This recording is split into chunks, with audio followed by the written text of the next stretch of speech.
Today we're going to be talking about polymod. Now, the first most obvious routing for polymod, I feel like, is setting oscillator 2 to low frequency mode and changing it to a triangle wave, and then modulating frequency 1 with oscillator 2. Just very subtly.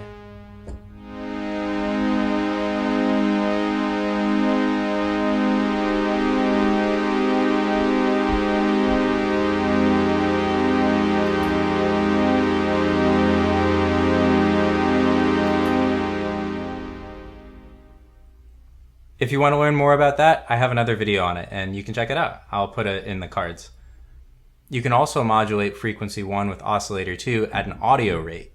So if we turn off low frequency mode and leave it on keyboard tracking, and I'm going to tune it down to a C1, which is an octave below oscillator 1. So, and what you're going to do here is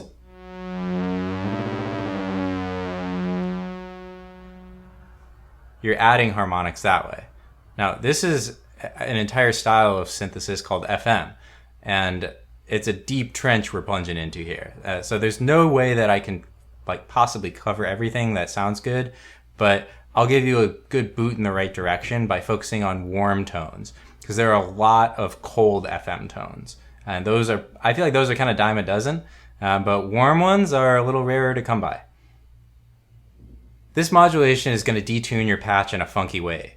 So think of the oscillator 2 knob here as the range of detuning and a dirt adder. So the more dirt you add, the more wildly out of tune it'll want to go. But you can control it with your pulse width. So if I turn this all the way up, then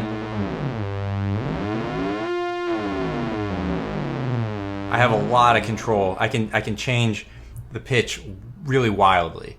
And if I just add a little bit, then I can only change the pitch a little bit.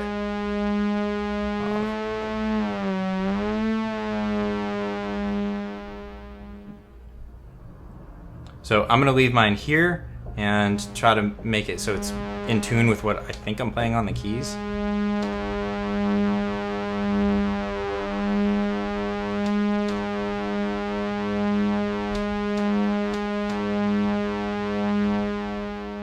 Sounds reasonably in tune.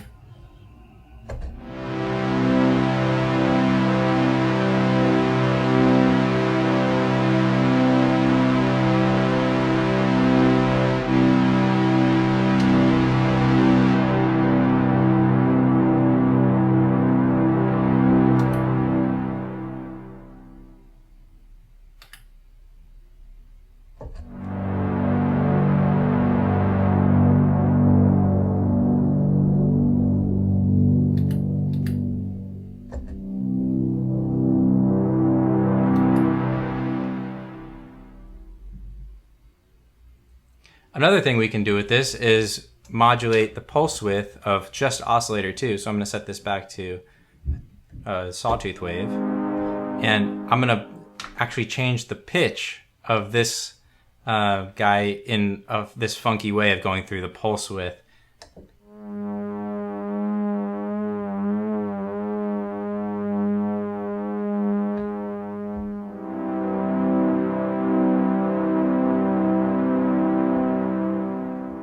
Sounds pretty cool. And you can actually kind of offset it by modulating frequency 1 at the same time.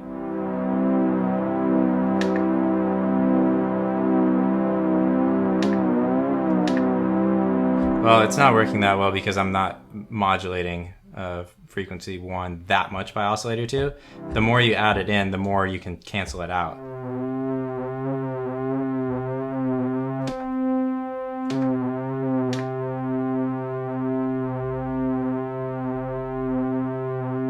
But it's really just changing the shape of the LFO.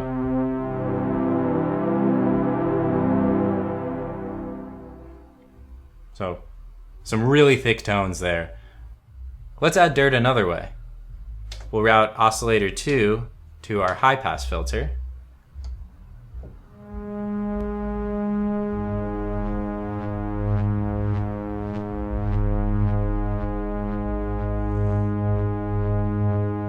Give it a little more resonance.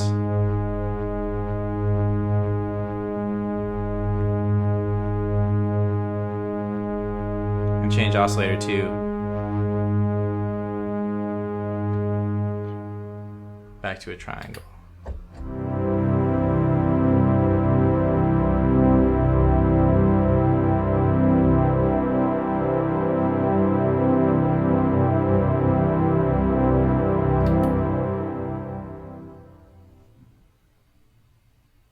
Or another way, we can route oscillator 2 to the low pass filter. But this one comes with a lot of phasing. You can hear that beating is the phasing in between the frequency coming from oscillator 2 and the frequency of oscillator 1. Now I could try to get rid of the beating by tuning oscillator 2 a little closer, but it never really goes away, even if I turn the slop down and everything. So instead of trying to do that, I'm just going to turn off oscillator 1 and turn oscillator 2 on.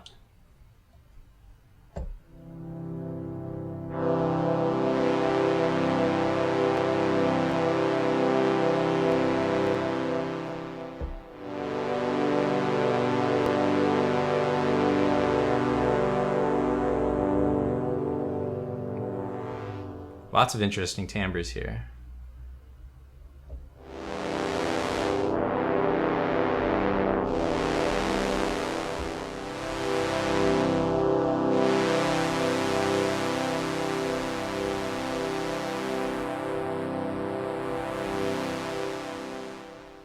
I actually like this better with the resonance down, because it's a little less obtrusive that way.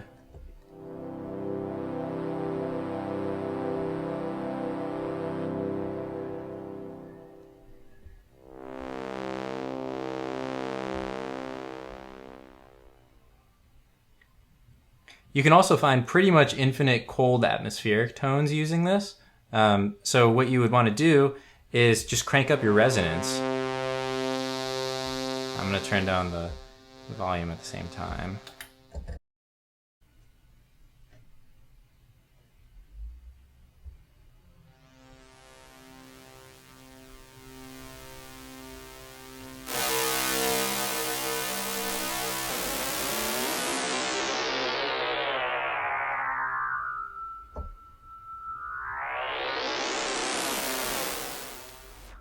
This sounds really cool with some delay on it.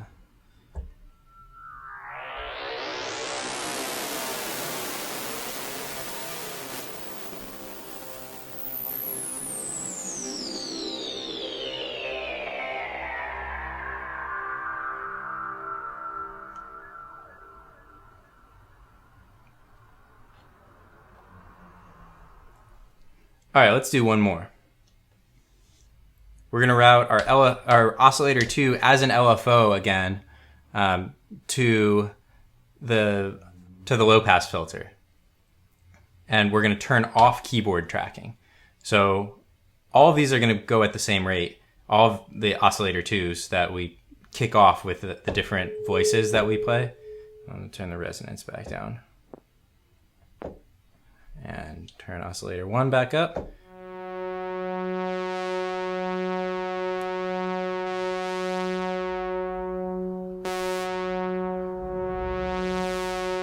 We're going to go back to our triangle wave here. And now what this is going to do is it's going to allow us to change how we're filtering based on the stereo field. So if I can turn up the pan spread here, and I can have one voice off to the left that has its own independent LFO on its own filter, changing in a completely different way than the next note that I play. So we can get some really great swirling tones this way.